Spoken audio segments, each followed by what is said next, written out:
اللهم إني أستخيرك بعلمك وأستقدرك بقدرتك وأسألك من فضلك العظيم،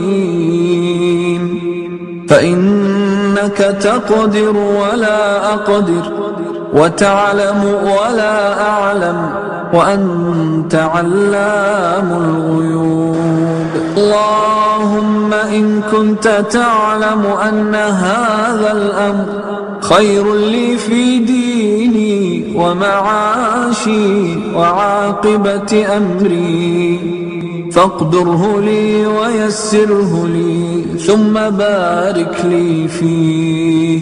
وإن كنت تعلم أن هذا الأمر شر لي في ديني ومعاشي وعاقبة أمري فاصرفه عني واصرفني عنه، واقدر لي الخير حيث كان، واقدر لي الخير حيث كان، واقدر لي الخير حيث كان، ثم أرضني به.